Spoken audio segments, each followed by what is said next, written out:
வணக்கம். சிறகடிக்க ஆசை சீரியலில் இனி என்ன நடக்க போகுது அப்படின்னு தான் பார்க்க போகிறோம்.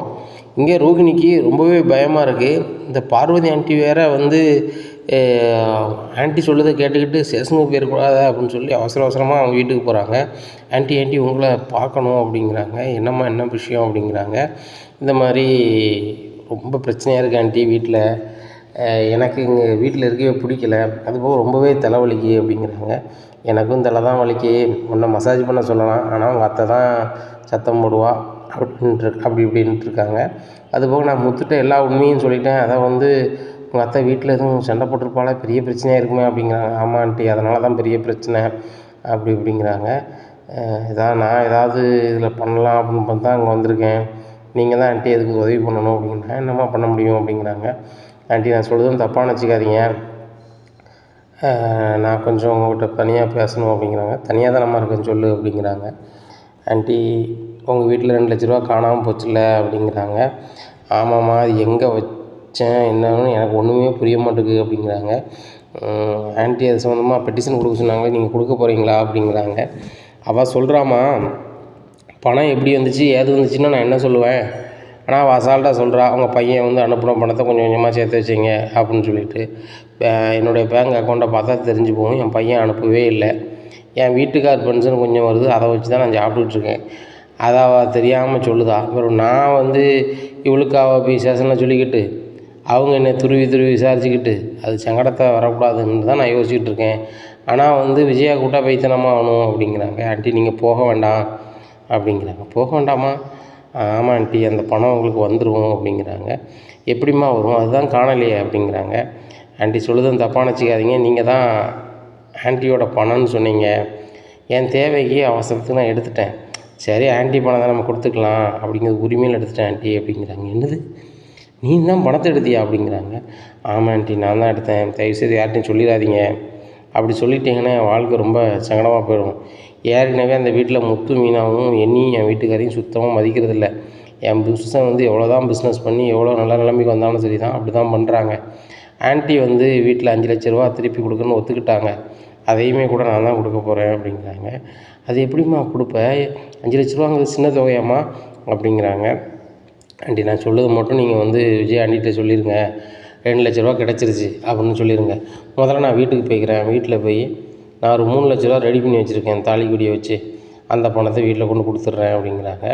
உடனே என்னம்மா சொல்கிற, தாலிக்கொடி அடை வச்சிட்டியா அப்படிங்கிறாங்க. ஆமாம் ஆண்டி, எங்கள் அப்பா இப்போ உள்ளே இருக்கார். இந்த நிலமையில் எனக்கு காசு புரட்ட வழி தெரியல ஆண்டி, அதனால தான் நான் தாலிக்கொடியை அடமானம் வச்சிட்டேன். அதை வச்சு ஒரு 3 லட்ச ரூபா வச்சுருக்கிறேன். இப்போ ஒரு 2 லட்ச ரூபா உங்களுக்கு நான் கிடைக்கிற மாதிரி பண்ணிடுவேன் ஆண்டி. அதுக்கு மாற்றி வழி பண்ணியிருக்கேன். கண்டிப்பாக உங்களுக்கு வந்துடும். நீங்கள் தயவு செய்து ஆண்ட்டிகிட்ட நான் வீட்டுக்கு போனோன்னா ஒரு மிஸ்டு கால் விட்றேன், நீங்கள் ஒரு ஃபோன் மட்டும் பண்ணி சொல்லிடுங்க அப்படிங்கிறாங்க. சரிம்மா, 2 லட்ச ரூபா வந்துடும்ல அப்படிங்கிறாங்க. வந்துடும். இப்போ என் ஃப்ரெண்டு வித்யா உங்கள்கிட்ட கொடுப்பா அப்படிங்கிறாங்க. அந்த பணம் என்னென்னு பார்த்தீங்கன்னா, ரோகிணியோட அம்மா ஊரில் சின்னதாக ஒரு செயின் போட்டுருந்துருக்குறாங்க, கிறிஸ்டோட செயின்.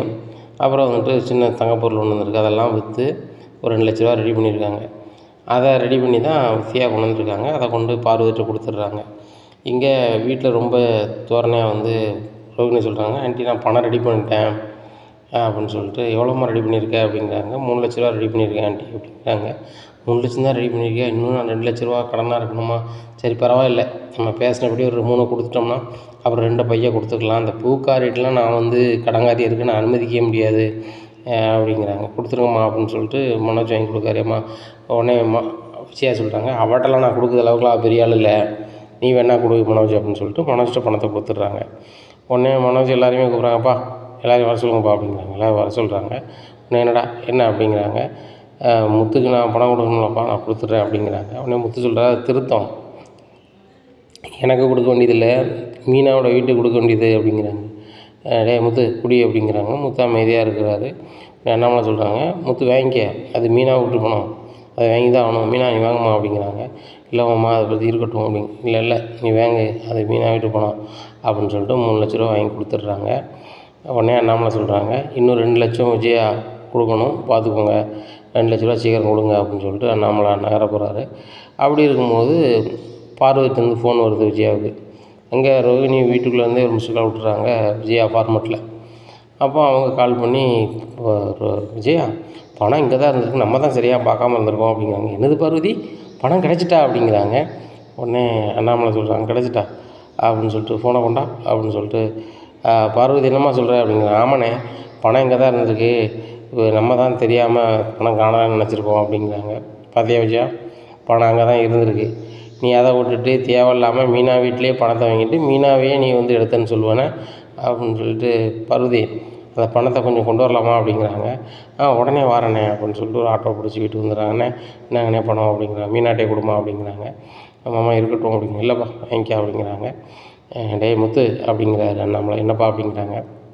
இந்த பணத்தை கொண்டு பத்திரமா அவங்க மாமியார்ட்ட கொடு, ஏன்னா அந்த சீதா பிள்ளைக்கு கல்யாண ஏற்பாடுகள் பண்ணாங்க அப்படின்னு சொன்னேன். கண்டிப்பாக அவங்க வீட்டில் உள்ள சூழ்நிலையை பார்க்கும்போது அந்த நகையை விற்று தான் வந்து இந்த மாதிரி ஏற்பாடுகள் பண்ணியிருப்பாங்க. அப்படி இருக்கும்போது அதை திருப்பதுக்கோ இல்லை புதுசாக வாங்குறதுக்கோ உதவும், கொண்டு கொடு அப்படிங்கிறாங்க. அப்பா நீ தான்ப்பா உண்மையிலே கிரேட் நாள் அப்படிங்கிறாங்க. டேய் முத்து, என்றைக்கும் அடுத்தவங்க பணத்துக்கு ஆசைப்படக்கூடாது, அப்படி ஆசைப்பட்டால் இருக்கிறதும் போயிடும் அப்படிங்கிறது விஜயாவுக்கு தெரியலை. எங்கள் அப்பாவும் எங்கள் அம்மாவும் நீ நல்லாவே வளர்த்துருக்காங்க. அடுத்தவங்க பணத்துக்கு ஆசைப்படக்கூடாது, உன்னால் முடிஞ்சால் யாருக்கும் உதவி செய்யணும், இல்லைன்னா ஒதுங்கி போகணும், இதுதான் என்னுடைய ஃபார்முலா. ஆனால் விஜயா கஷ்டப்படுறவங்கள மேலும் கஷ்டப்படுத்து இந்த மாதிரி பண்ணியிருக்கா. இனிமேல் விட்டு அவள் பண்ண மாட்டா, அதுக்கு நான் பார்த்துக்கிறேன், நீ போய் கொண்டு கொடு அப்படிங்கிறாங்க. மீனா நீனும் கூட போய்ட்டு வாமா அப்படிங்கிறாங்க. இல்லைம்மா நான் இருக்கேன் அப்படிங்கிறாங்க. இல்லைம்மா இந்த நேரத்தில் நீ கூட போகணும் அப்படிங்கிறாங்க. உடனே விஜயா ரொம்ப கடுப்பில் இருக்கிறாங்க. ரோகிணிக்கு ரொம்ப சந்தோஷம், இது கொஞ்சம் திருப்தி தான். ஸ்டேஷனுக்கு போகாமல் அந்த பிரச்சனையை போய் முடிச்சாச்சு. அப்பா என்ன தாலியோடி தான் அட வச்சிட்டோம் அப்படின்னு சொல்லி மனசுக்குள்ளே கவலையாக இருக்குது. அப்படியே கூட கிறிஸ்துவோட நகையை விற்றுட்டோம், அம்மாவோட நகையை விற்றுட்டோன்னு சொல்லி கொஞ்சம் கூட அவங்களுக்கு குத்தணுச்சே இல்லை. அவங்க ரூமுக்கு போயிடுறாங்க. உடனே மனோஜ் கேட்குறாரு, இதெல்லாம் தேவையா ரோகிணி, நீ ஏன் கொடுக்கணும், இந்த பணத்தை ஏன் கடன் வாங்கி கொடுத்த அப்படிங்கிறாங்க. அப்போ கூட ரோகிணி கழுத்தில் கிடக்கிறது கவரிங் செயின்னு மனோஜுக்கு தெரியவே இல்லை. அவர் பாட்டில் இருக்கார். ரோகிணி அதே மாதிரி ஒரு செயினை வாங்கி கழுத்தில் போட்டுக்கிறாங்க. இப்படியா இருக்குது இந்த சூழ்நிலை, இப்படியா இருக்குது இந்த சூழ்நிலையில் முத்து மீனாவும் பணத்தை கொண்டு சத்யா வீட்டுக்கு போகிறாங்க. அப்போ சத்யா அந்த உணவு டெலிவரி பண்ணிட்டு வந்து நிற்காங்க. மாமா அப்படிங்கிறாங்க. மாமா பிரியாணி கொண்டு வந்து உட்காந்து சாப்பிடுங்க அப்படிங்கிறாங்க. அதில் இருக்கட்டும் மாப்பிள்ள, அம்மா வாங்க அப்படிங்கிறாங்க. அம்மா பக்கத்து வீட்டில் ஒரு அக்காட்ட பேசிகிட்டு இருக்காங்க அப்படிங்கிறாங்க. சரி கூட்டு வா அப்படிங்கிறாங்க. அம்மா மாமாவும் அக்கா வந்திருக்காங்க அப்படிங்கிறாங்க. வாரம் சத்யா அப்படின்னு சொல்லிட்டு, மாப்பிள்ள வணக்கம் மாப்பிள்ள, மீனா வாமா அப்படிங்கிறாங்க. ஏம்மா அப்படிங்கிறாங்க. நான் பேசுகிறேன் மீனா அப்படிங்கிறாங்க. என்னாச்சு மாப்பிள்ள அப்படிங்கிறாங்க. ஒன்றுமில்லத, நம்ம சத்யா கதைக்கு 5 லட்ச ரூபா செலவு பண்ணோம், அது அப்படியே கிடச்சிருச்சுல அப்படிங்கிறாங்க. அது எப்படி நமக்கு கிடைக்கும், வக்கீல் கொடுத்துருக்குறோம், அவங்க எப்படி தருவாங்க அப்படிங்கிறாங்க. அவங்க தரல, எங்கள் அம்மா கொடுத்துட்டாங்க அப்படிங்கிறாங்க. உங்கள் அம்மா கொடுத்தாங்களா அப்படிங்கிறாங்க. ஆமாம், இந்த 5 லட்ச ரூபா செலவு விட்டது எங்கள் அம்மா தானேன்னு சொல்லி எங்கள் அப்பா ரொம்பவே கோவப்பட்டாங்க, அதனால் எங்கள் அம்மா ஒரு வகையில் ரெடி பண்ணி கொடுத்துட்டாங்க அப்படிங்கிறாங்க. என்ன மருமகனே சொல்லுதீங்க, அது எப்படி அப்படிங்கிறாங்க. ஆமாத்த, இது மேஜிக் மாதிரி தான், இது அண்ணாமலை மேஜிக்கும்பாங்க. அண்ணாமலை எங்கள் அப்பா சொன்னதுனால வந்துருச்சு. எங்கள் அம்மா வந்து மீனாவுக்கு கடங்காரியாக இருக்கக்கூடாதுன்னு சொல்லி ரெடி பண்ணி கொடுத்த மாதிரி தெரியுது. அந்த ரோகிணி பிள்ளை தான் ஏதோ பண்ணி கொடுத்துருக்கு அப்படிங்கிறாங்க. உண்மையிலே உங்கள் அம்மாவுக்கும் அந்த குடும்பத்தில் இருக்கும் பெரிய மனசு தான். உங்கள் அப்பா மாதிரி ஒரு நல்ல மனுஷன் கிடைக்கவே கிடைக்காது மாப்பிள்ள, இதான் உண்மை. ரொம்ப நல்ல ஆள், நம்ம குடும்பமும் கஷ்டப்படக்கூடாது அப்படின்னு நினைக்காருல அப்படிங்கிறாங்க.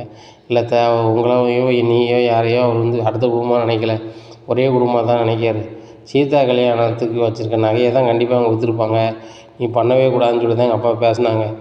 எனக்கே ரொம்ப சந்தோஷமாகவும் ரொம்ப பெருமையாகவும் இருந்துச்சு. எங்கள் அப்பா வந்து எப்போவுமே நீதி நேர்மைன்னு இருக்கார்ல, அதை பார்க்கும்போது எனக்கு ரொம்ப சந்தோஷமாக இருக்குது அப்படிங்கிறாங்க.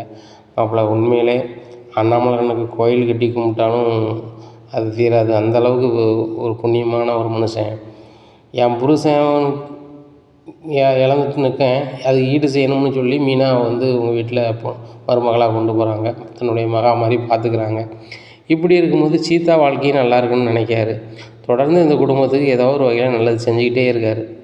சத்யா இப்படி ஒரு தப்பு பண்ணிட்டான், மற்றவங்க இடத்துலேருந்து பார்க்கும்போது அவன் பண்ணது தப்பு தான், அவனுக்கு அது தேவை அப்படின்னு சொல்லுற இடத்துல சத்யா குடும்பம் கஷ்டப்படக்கூடாதுன்னு நினைக்காரு.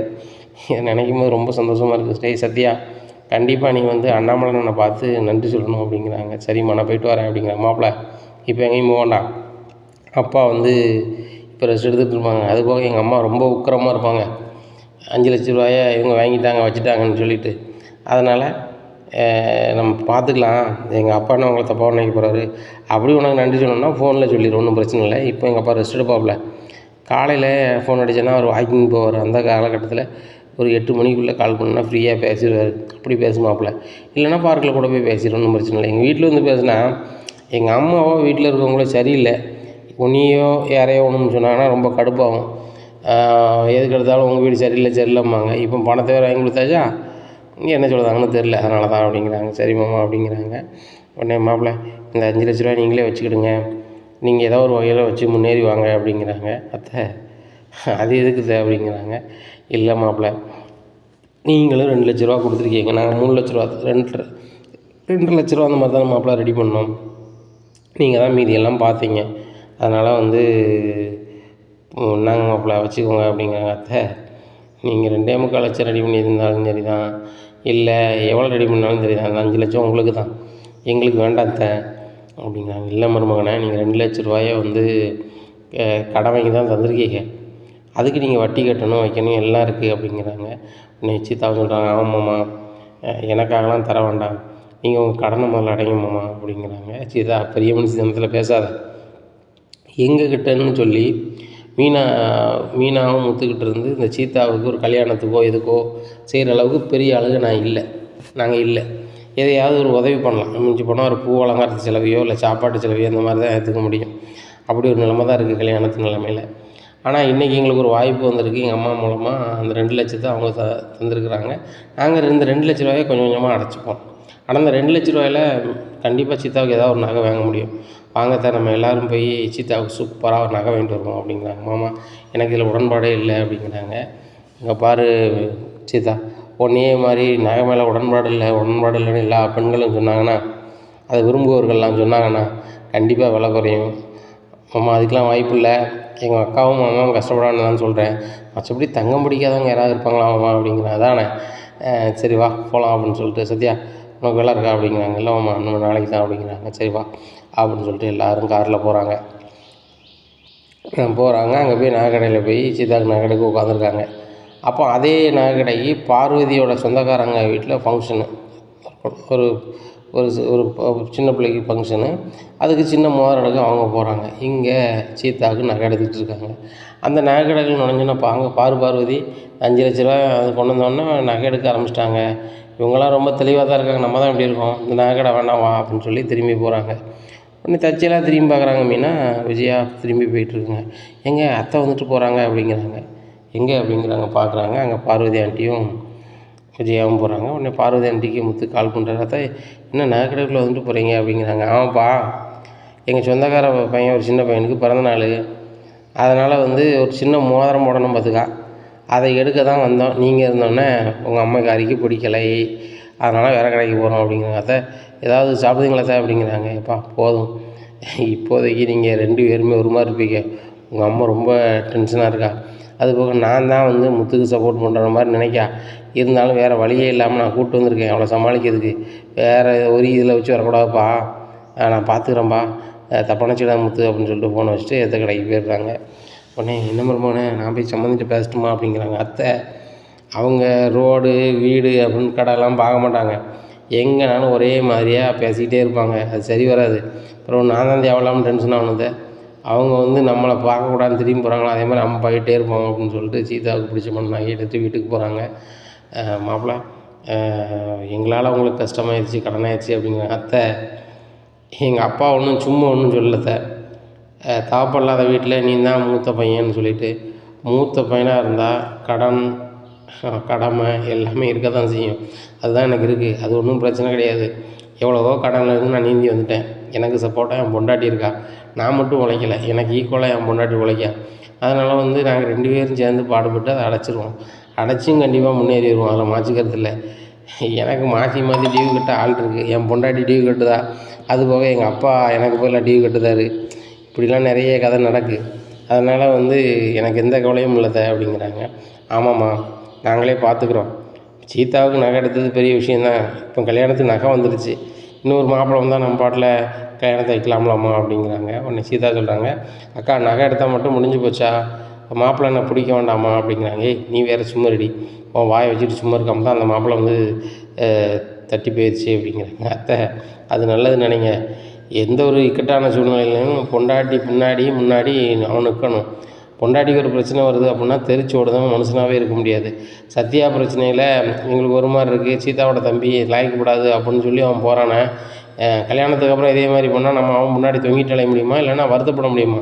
தேவையே இல்லைத்த. அதே மாதிரி நல்ல மாப்பிள்ளை கிடச்சா போதும், மற்றபடி பணம் காசுலாம் தேவையில்லத்த. இப்போ என்கிட்ட பணம் காசுலாம் இல்லை, என்னால் முடிஞ்ச அளவு நான் மீனாவை சந்தோஷமாக தானே வச்சுக்கிறேன் அப்படிங்கிறாங்க. இந்த மீனா சொல்லுவாங்க, அப்படிலாம் சொல்லாதீங்க அப்படிங்கணுன்னே முத்து சாக்கார, என்ன மீனா எப்படி சொல்கிற அப்படிங்கிறாங்க. அதை விட சூப்பராக தாங்க வச்சுருக்கீங்க, எனக்கு என்ன குறையில் வச்சுருக்கீங்க சொல்லுங்கள். நீங்கள் வண்டி வாங்கினாலும் சரி தான், எதனாலும் சரி தான் என் பேர் தான் வைக்கிங்க. கேட்டால் முத்து மீனா எம்முன்னு சொல்கிறீங்க, ஆனால் மீனாங்கிற மனநிலை தான் நீங்கள் எம்முன்னு வச்சுருக்கீங்கன்னு எனக்கு தெரியும். என்ன மற்றபடி நீ அவ்வளோத்துக்குள்ளே வச்சு பார்க்கிங்க. முடக்கி உட்காருன்னு சொல்லுத இடத்துல நீங்கள் வந்து ஒரு நடமாடும் கடை வை உனக்கு சப்போர்ட் பண்ணுறேன், என்ன தொழிலாலும் பண்ணுவோம், கூட பக்க துணையாக நானுக்கேன் அப்படின்னு சொல்கிறீங்க. ஒரு பெண்ணோட வெற்றிக்கு பின்னாடி ஒரு ஆள் இருக்காங்கன்னா அது கணவராக இருக்கார் அப்படின்னு நினைக்கும்போது ரொம்ப சந்தோஷமாக தான் இருக்குது. நீங்கள் என் பின்னாடி இருக்கீங்க. ஒரு பெண்ணு சாதிக்கணும்னா ஒன்று அவங்க அப்பாவோ அவங்க வீட்டுக்காரோ அண்ணன் தம்பி யாரோ உதவி பண்ணணும். நீங்கள் என் கணவராக இருந்து எனக்கு ரொம்ப உந்து சக்தியாக இருக்கீங்க. அதனால் நான்லாம் ரொம்ப கொடுத்து வச்சவங்க, என்னை நல்லா தான் பார்த்துக்கிறீங்க அப்படி இப்படின்னு சொல்கிறாங்க. முத்துக்கும் பயங்கர வெக்கமாகுது. என்னம்மாமா முறையாக வெக்கப்படுதீங்க அப்படிங்கிறாங்க. வெக்கப்பட வச்சதே உங்கள் அக்கா தானே சீதா அப்படிங்கிற. மாமா இவ்வளோ நேரம் ஆயிடுச்சு, சாப்பிட்டு போங்களேன் அப்படிங்கிறாங்க. அப்படியா சொல்கிறேன் சீதா, நீ என்ன சமைச்சிருக்க அப்படிங்கிறாங்க. மாமா இனிமே தான் சமைக்கணும் அப்படிங்கிறாங்க. மீனா இனிமே தான் சமைக்கணுங்க, நீனே சமை அப்படிங்கிறாங்க. இல்லைக்கா நானே சமைக்கிறேன் அப்படின்னு சொல்லிட்டு அவங்க சாப்பிடான்னு சமைச்சிட்றாங்க. சமைச்சு சாப்பிட்றாங்க. அத்தை நல்லாவே சமைக்காமல் சமைச்சிட்டா சீதாவும், அவளுக்கு எல்லா தகுதியும் வந்துட்டு அப்படிங்கிறாங்க. மாமா 2 நாளாக வந்து சரியாக வேலைக்கு போகல மாமா, ஹாஸ்பிட்டலில் என்னமோ சொல்கிறாங்கன்னு தெரியல அப்படிங்கிறாங்க. சரி அந்த நம்பரை தான், அந்த டாக்டர் தான் எனக்கு பழக்கமாயிட்டார் அப்படின்னு சொல்லி டாக்டர் ஃபோன் அடித்து சொல்கிறாங்க. சார் நான் முத்து பேசுகிறேன் அப்படிங்கிறாங்க. எந்த முத்து அப்படிங்கிறாங்க. சீதா இருக்கார்ல அந்த முத்து அப்படிங்கிறாங்க. ஓ ஆமாண்ணா, அவங்க அம்மா குழந்தைங்க வேலை பார்க்காங்கல்ல, அவங்க 2 நாளாக வேலைக்கு வந்த மாதிரி தெரியலையே அப்படிங்கிறாங்க. ஆமாம் சார், அவளுக்கு கொஞ்சம் உடம்புக்கு சரியில்லை, அதனால் 2 நாள் வரல அப்படிங்கிறாங்க. தம்பி எல்லா கதையுமே எனக்கு தெரியும் சரியா, ஒன்றும் பிரச்சனை இல்லை, இன்னும் 2 நாள் கழித்து வர சொல்லுங்கள் அப்படிங்கிறாங்க. என்ன சார் சொல்கிறீங்க அப்படிங்கிறாங்க. ஆமாம் தம்பி, இப்போதைக்கு வந்தால் அந்த பிள்ளைக்கும் ஒரு மாதிரி இருக்கும், சரி நம்ம தம்பியை வச்சு நல்லாமல் பேசியிருக்காங்க எல்லோரும் அப்படின்னு சொல்லிவிட்டு நான் இன்னும் 2 நாள் லீவ் எடுத்துகிட்டு வர சொல்லுங்கள், அதுக்கப்புறம் ரெகுலராக வர சொல்லுங்கள், ஆனால் சம்பளத்தில் நான் கை வைக்க மாட்டேன், ஒன்றும் பிரச்சனை இல்லை அப்படிங்கிறாங்க. ரொம்ப நன்றி சார் அப்படிங்கிற. பரவாயில்ல அப்படிங்கிறாங்க. சித்தா இன்னும் 2 நாள் உங்களுக்கு லீவு அப்படிங்கிறாங்க. என்னமோ சொல்கிறீங்க, வேலைக்கு வேணான்னு சொல்லிட்டாங்களா அப்படிங்கிறாங்க. சித்தா ஏன் நீ பதறுத, கூட 2 நாள் லீவ் எடுத்துக்கிட்டு சந்தோஷமாக வர சொல்கிறாங்க அப்படிங்கிறாங்க. தேங்க்ஸ் மாமா அப்படிங்கிறாங்க. இதில் என்னம்மா தேங்க்ஸ் இருக்குது, சரிதான் நாங்கள் கிளம்புறோம் அப்படின்னு சொல்லிட்டு வீட்டுக்கு கிளம்பிடுறாங்க. அங்கே போனோன்னா வீட்டு வேலைகள்லாம் செய்கிறாங்க. மீனா அன்றைக்கி சும்மையே இருக்க மாட்டியோ, எதையாவது செஞ்சுட்டே இருப்பியோ அப்படிங்கிறாங்க. ஏங்க நைட்டு சாப்பாடு ரெடி பண்ணணும்லாங்க அப்படிங்கிறாங்க. நைட்டு சாப்பாடுக்கு எல்லாம் ரெடி பண்ணுறாங்க. இந்த சூழ்நிலையில் சாப்பாடு எல்லாருமே கொடுக்குறாங்க. விஜயாவுக்கு ரொம்ப வழக்கம் போல தோரணம் வந்துடுது. என்னடி பார்த்தா சாப்பிடுவேங்கன்னு கூட கேட்க மாட்டேங்க அப்படிங்கிறாங்க. இல்லைத்த அப்படிங்கிறாங்க. அதானே பணம் வந்தோடனே நான் கடை அங்கே இங்கேன்னு அலையிறீங்க, எனக்குள்ள மரியாதையை எப்போவும் நான் விட்டு கொடுக்க முடியாது, அதனால தான் உனக்கு அந்த பணத்தை கிடைக்கிற மாதிரி பண்ணேன், அதை புரிஞ்சுக்கோ வச்சுக்கோ. இன்னுமெல்லாம் சாப்பாடு சமைச்ச உடனே என்ன எப்போ சமைச்சேன் அதை செஞ்சு நான் சொல்லணும், அது போக என்னது சமைக்கணும் என்கிட்ட கேட்டு தான் சமைக்கணும், உன் இஷ்டத்துக்கு சமைச்சேன்னா அவ்வளோதான் அப்படிங்கிறாங்க. என்ன விஜயா அந்த 5 லட்ச ரூபாய் கொடுத்தோன்னா வழக்கம் போல் அவன் தும்முறை கையில் எடுக்கியோ அப்படிங்கிறேன். இது தும்முறு கிடையாதுங்க, இந்த வீட்டில் நான் தான் வச்சது வரிசைங்கிறத அவளுக்கு நான் புரிய வைக்கேன் அப்படின்னு சொல்லிட்டு ரொம்ப பார்த்து போகிறாங்க. பின்னாடியே மனோஜ் போகிறாரு. ஏம்மா அவன் கெத்து தான்மா அப்படிங்கிறாங்க. இங்கே பின்னாடியே ரோகிணியும் போகிறாங்க. உங்கள் கற்றுக்காக என்னுடைய தாலி கொடி எல்லாமே போச்சு, எங்கள் அம்மா நாங்கள் முதற்கொண்டு ஒத்துருக்கேன் அப்படின்னு சொல்லி ரொம்ப கடுப்பில் இருக்காங்க. ஏன் ரோகிணி நீ சொன்னோன்னா பணம் ரெடி பண்ணிட்டியம்மா, பெரிய இடத்து பிள்ளைன்னா பெரிய இடத்து பிள்ளை தான், சொன்ன வாக்கை நீ காப்பாற்றுற, ஆனால் உன் அளவுக்குலாம் அந்த மீனாவோ அந்த சுருதியோ இல்லைம்மா. சுருதியை பற்றியா நான் வந்து அவட்ட மன்னிப்பு கேட்கணுமா இந்த பூக்காரிட்ட, அதான் அந்த பணக்கார பைத்தியம் சொல்லுது, அவளுக்கெல்லாம் எவ்வளோ துமுறு, பணக்காரியாக இருக்கிறா அதனால் அந்த வீட்டில் இருக்கா, இதே இது மீனா ரேஞ்சில் வந்தவன் இங்கே இருந்திருந்தாலும் உடனே நான் பற்றி வெளியே அனுப்பியிருப்பேன் அப்படிங்கிறாங்க. இங்கே ரோகிணி நினைக்காங்க, நீ வந்து சுருதியை இருக்க டைப்புக்கு அவங்க பணமே இல்லைனாலும் நீங்கள் அனுப்ப முடியாதாண்டி, சும்மா வேணால் மனசுக்குள்ளே பேசிக்கலாம், இல்லை ஒரு மாதிரி பேசிக்கலாம், அதெல்லாம் உண்மையில் நடக்காத விஷயம் அப்படின்னு நினச்சி இது பண்ணிகிட்ருக்காங்க. ரோகிணி என்ன சிந்தனை பண்ணிகிட்ருக்க, ஓ உங்கள் அப்பா நினப்பு வந்துருச்சா உனக்கு, நம்ம இங்கே இருக்கிறோம் அப்பா அங்கே இருக்கிறாங்க, என்ன செய்ய எதை செய்யன்னு சொல்லிட்டு. ஒன்றும் பிரச்சனை இல்லை ரோகிணி, நீ வந்து என் பிரச்சனையை என் மானத்தை காப்பாற்றிருக்க, நான் உன்னை அப்படியே விட்டுற போகிறதில்ல, என் நகையை வச்சு நான் என்ன பணத்தை ரெடி பண்ணி நம்ம எல்லோரும் மலேசியா போகிறோம். அங்கே போய் உங்கள் அப்பாவை பார்த்துட்டு வரோம். சொத்து நம்மளுக்கு லேட்டாக வந்தாலும் பரவாயில்லை. இப்போது 1 மாதம் 3 மாதமோ ஆனாலும் ஆகட்டும். ஏன்னு கேட்டால் உங்கள் அப்பாவை பார்க்க போனால் தப்பாக போயிடும். உங்கள் அப்பாவுக்கு இருக்க ஒரே வாரிசு நீ தான். உங்கள் சித்திக்கு வாரிசு இல்லை. ஆனால் உங்கள் சித்தி வந்து பக்கத்தில் போய் பார்த்துக்கிட்டு நல்லா அன்பாக பேசுனாலும் உங்கள் அப்பா என்ன நினைப்பாங்க, நம்ம 2ஆவது பொண்டாட்டி நம்மளை நல்லா பார்க்க வரா, மூத்த பொண்டாட்டிக்கு பிறந்த பிள்ளை நம்மளை பார்க்கவே வரல, அவங்க தான் வரலனாலும் அவங்க சம்மந்தி வரலை, அவங்க ஹஸ்பண்ட் வரலன்னு நினைப்பாங்க. அதனால் சரி வராது அப்படிங்கிற. ஆண்டி நான் சொன்னோம்ல, அங்கே போனால் நம்ம மேலேயும் ஏதாவது சொல்லி உள்ளே வச்சுருவாங்க அப்படின்னு சொல்லிட்டு, ஆமாம்மா வேண்டாம் அப்படிங்க. டேய் மனோஜ், நம்ம வந்து யாருன்னே வந்து மற்றவன்ட்ட சொல்ல வேண்டாம். நம்ம நாசுக்காக போய் சம்மந்திட்டு மட்டும் சொல்லிடுவோம், சொல்லி பார்த்து பேசிடுவோம். இவங்க வீடு தான் ரோஹிணிக்கு தெரியுமில்ல, வீட்டில் போய் இருந்துருவோம் அப்படிங்கிறாங்க. என்னடா இது வேதாளம் மறுபடி வீம்புக்கு மரத்தில் ஏறுத. நம்ம இந்த பிரச்சனையை முடிக்கிறதுக்கு தானே இவன் தாலிக்கொடியிலேருந்து எங்கள் அம்மா நகையிலேருந்து எல்லாம் ஒத்து ரெடி பண்ணோம். இப்போ என்னன்னா ஆண்டி இப்படி பேசுகிறாங்களே அப்படின்னு சொல்லிட்டு, ஆண்டி நான் வந்து தகவல் சொல்லியிருக்கேன், நாங்கள் வந்து வரப்போகிறோம் அப்படின்னு சொல்லி எங்கள் மாமாவுக்கு தெரிஞ்சவர் மூலமாக சொல்லியிருக்கேன். ஏன்னா அவர் தான் வந்து ஏம்மா நான் சொன்னோன்னே வாங்க அப்படின்னு சொல்லியிருக்காரு.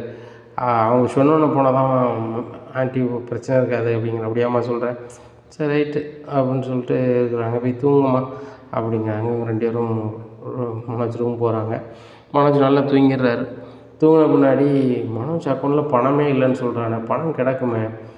டீலர்லேருந்து பணம், சப் டீலர்லேருந்து பணம் வாங்குகிறான். அந்த பணத்தை ஃபுல்லாக கொடுத்த மாதிரிலாம் தெரியலையே. மனோஜ் நம்மக்கிட்டே போய் சொல்கிறாரோ. சரி எதுக்கும் ஒரு பேங்க் பாஸ்புக் எடுத்து வச்சுப்போம். தூங்கின பிறகு எடுத்து வச்சுட்டு காலையில் பேங்க்கில் போய் அவர் அக்கௌண்ட்டில் எவ்வளோ கிடக்கு எது கிடக்குன்னு நம்ம பார்த்துருவோம் அப்படின்னு நினைக்காங்க. இப்படியா இருக்குது. இந்த சூழ்நிலையில் வந்து காலையிலே விடியுது. விடிஞ்சோடனே ரோகிணி பரபரப்பாக புறப்பட்டு போகிறாங்க. அப்போ போகையில் மனோஜோட பேங்க் பாஸ்புக் ஆட்டை போட்டு வச்சது கீழே விழுந்துருது. அது செவுத்து ஓரமாக கிடக்குது. இப்போ எல்லாருமே வேலைக்கு போயிடுறாங்க. விஜயாவும் நடனப்பள்ளிக்கு போயிடுறாங்க. இப்போ மீனா பூவெல்லாம் கட்டிட்டு வியாபாரத்துக்கு தயாராகிறாங்க. அப்போ சரி வீட்டை மட்டும் சுத்தம் பண்ணிட்டு போயிடுவோம் அப்படின்னு சொல்லிட்டு வீட்டெல்லாம் சுத்தம் பண்ணுறாங்க. சுத்தம் பண்ணும்போது அந்த கதவு ஓரமாக பேங்க் பாஸ்புக் கிடைக்குது. யார் பாஸ்புக்னு தெரியலையே அப்படின்னு சொல்லி எடுத்து பார்க்குறாங்க. அது மனோஜ் ஃபோட்டோ இருக்குது. அக்கா இவர் இல்லை அப்படின்னு சொல்லிட்டு ரூமில் கொண்டு வச்சுருமோ அப்படின்னு நினைக்காங்க. அப்போவும் அவங்களுக்கு ஒரு யோசனை வருது, எங்கள் ரூமுக்குள்ளே எதுக்கு போனீங்க, எங்கள் ரூமில் அது இருந்துச்சு இது இருந்துச்சுன்னு சொன்னால் என்ன செய்கிறது. ஏற்கனவே அத்தை வந்து நம்மளை வந்து இல்லாத தப்புக்கே சொன்னாங்க. இப்போ அவங்களே சொல்லக்கூடிய சூழ்நிலை வந்துடும்.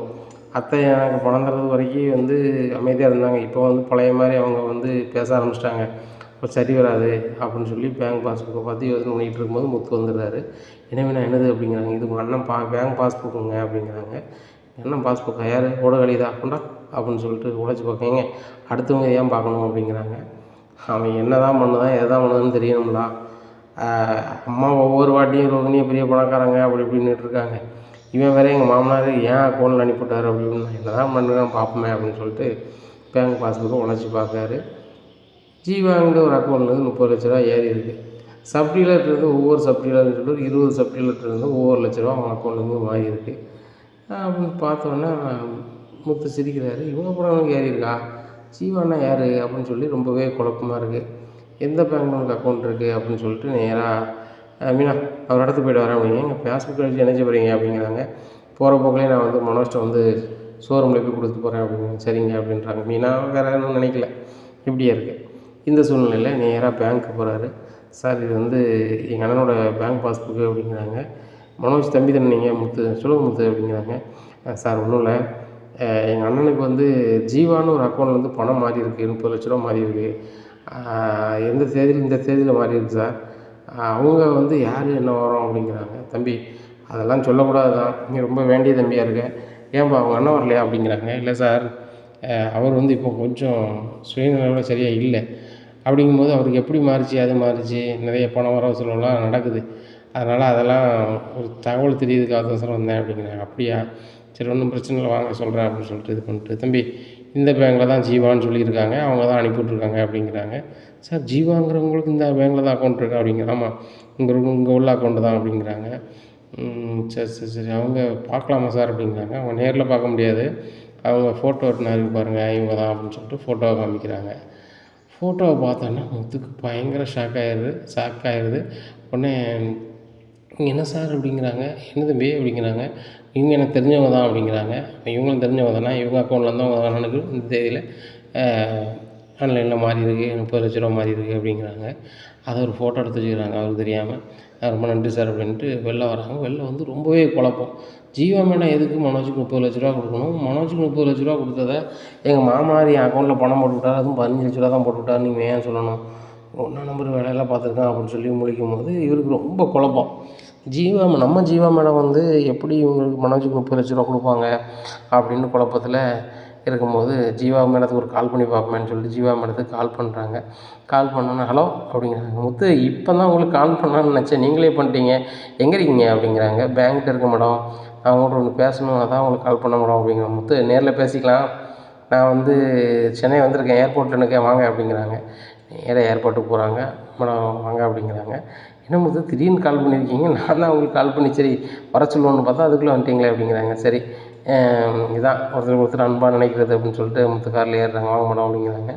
கார் ஓட்டிகிட்டே போகும்போது மேடம் நீங்கள் யாருக்கும் 30,00,000 ரூபா அந்த தேதியில் கொடுத்தீங்களோ அப்படிங்கிறாங்க. 30,00,000 நான் நிறைய வர வசூல் பண்ணுறேன், அந்த தேதியில் மேடம் ஜீவாட்டிருந்து மனோஜுக்கு மாறி இருக்குது அப்படிங்கிறாங்க. ஒன்று என்ன என்ன என்ன என்ன முத்து சொல்கிறீங்க அப்படிங்கிறாங்க. அந்த பாஸ்புக்கை பாருங்கள் மேடம், இவன் வந்து எங்கள் அண்ணன் மேடம், இவன் வந்து வீட்டை ஏமாற்றி 27,00,000 ரூபா எடுத்துகிட்டு ஓடினான். டவார்னு அந்த ஒரு பொண்ணு ஏமாற்றி போயிட்டு 27,00,000 ரூபா அப்படின்னா, அப்புறம் ஒரு பணக்கார பிள்ளைய கட்டிட்டான். என் மாமனார் பணம் கொடுத்தாருன்னு சொல்லி ஒரு ஃபர்னிச்சர் கடை வச்சுருந்தாங்க, வச்சோம்னு சொல்லிட்டு அலைஞ்சான்னு வச்சுக்கோங்களேன். திடீர்னு இந்த பாஸ்புக் வந்து என் வீட்டம்மா வந்து வீட்டை சுத்தம் பண்ணையில் எடுத்திருக்கா. எடுத்து ஏன்டா வந்து நான் செக் பண்ணி பார்க்கல, ஜீவாங்குது ஒரு ஆள்கிட்ட இருந்து 30,00,000 ரூபா மாறி இருக்குங்காங்க. அதை போய் விசாரிக்கையில் உங்கள் ஃபோட்டோவாக காமிச்சாங்க மேனேஜர். அதை காமிச்சோன்னே தான் உங்களுக்கு கால் பண்ணேன், நீங்களும் எனக்கு கரெக்டாக இங்கே வாங்கினீங்க, வந்துட்டேன் மேடம். மனோஜ் எதுக்கு மேடம் நீங்கள் பணம் கொடுத்தீங்க, எனக்கு அதை கொஞ்சம் சொல்ல முடியுமா மேடம் அப்படிங்கிறாங்க. மனோஜ் உங்கள் அண்ணனா அப்படிங்கிறாங்க. என் கூட பிறந்தவன் தான் மேடம், ஆனால் ஒன்றா நம்பர் சுயநலவாதி மேடம், அவன் நல்லா இருக்குன்னு மட்டும் தான் நினைப்பான், வீட்டில் வேறு யாரும் நல்லா இருக்குன்னு நினைக்க மாட்டான், அந்த மாதிரி டைப்பு. அவனை எங்கள் அம்மா நம்பிக்கிட்டு இருக்காங்க, கடைசி காலத்தில் எங்கள் அம்மாவை நல்லா வச்சு பாதாச்சது தான் அப்படி இப்படின்னுட்டு இருக்காங்க. அவன் யாருக்குமே உண்மையாக இருக்க மாட்டான் முத்து அப்படிங்கிறாங்க. என்னங்க சொல்கிறீங்க அப்படிங்கிறாங்க. ஆமாம் மனோஜ் உங்களுக்கு நல்லாவே தெரியுமா அப்படின்னு. நல்லாவே தெரியும், அவங்ககிட்டருந்து 27,00,000 ரூபா எட்டு போன பொண்ணுன்னு ஒரு பொண்ணை சொல்கிறாங்களா, அது நான் தான் அப்படிங்கிறேன். என்ன மேடம் சொல்கிறீங்க அப்படிங்க. நான் தான் முத்து, உங்கள் அண்ணன் எனக்கு தெரியாது, என்னை ஏமாற்றிக்கிட்டே இருந்தான், அவனை நம்ம ஏமாற்றணும் அப்படிங்கிற நோக்கத்தில் நான் எட்டு போயிட்டேன். அந்த பணத்தை வச்சு தான் என் வாழ்க்கையை ஆரம்பித்தேன், நல்லாவே லாபம் வந்துச்சு. ஆனால் இனி ஏமாற்றினவனுக்கு அந்த பணத்தை கொடுக்கக்கூடாதுன்னு இருந்தேன். ஒரு சூழ்நிலையில் நீங்கள் தான் வந்து அவன் வீட்டம்மா பார்லரில் கொண்டு விட்டீங்க, ஞாபகம் இருக்கா அப்படிங்கிறாங்க. ஆமாம் மேடம் அப்படிங்கிறாங்க. அன்றைக்கே நீங்கள் என்னை ஸ்டேஷனில் பார்த்தீங்க, ஞாபகம் இருக்கா அப்படிங்கிறாங்க. ஆமாம் மேடம் அப்படிங்கிறாங்க. அந்த பணமே நான் ஸ்டேஷனில் வச்சு தான் கொடுத்தேன்.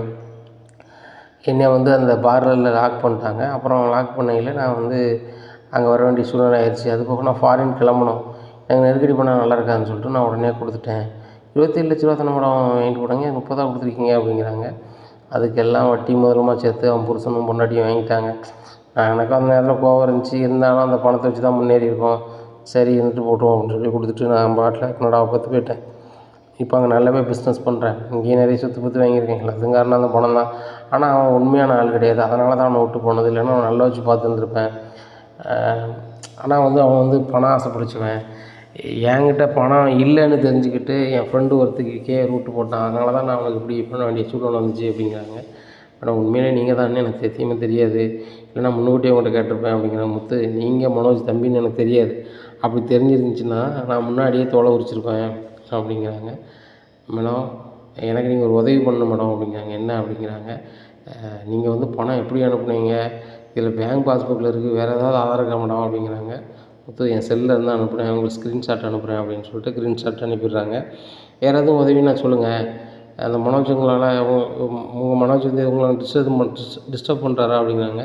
டிஸ்டர்பா மேடம், நான் தான் அந்த வீட்டில் பெரிய பிஸ்னஸ்மேன், இனிமேல் ஆளே கிடையாது, நீங்களாம் எனக்கு ஒரு ஆளா, நான் எத்தனை டிகிரி படிச்சிருக்கேன் தெரியுமா, என்ன பேசுகிறேன் மேடம், அவன் மாமனார் பணத்தில் தான் முன்னேறி அந்த மாதிரி இது பண்ணுறான், ஆனால் பணம் பூராமே எங்கள் அப்பா பணம் மேடம், எப்படியாவது வாங்கணும், நீங்கள் அனுப்பின ஸ்க்ரீன்ஷாட் எனக்கு உதவும்னு நினைக்கிறேன் அப்படிங்கிறேன். கண்டிப்பாக உதவும், நீங்கள் போங்க, இல்லைன்னா வேறு வழி இருக்குது நான் சொல்கிறேன் அப்படிங்கிறாங்க.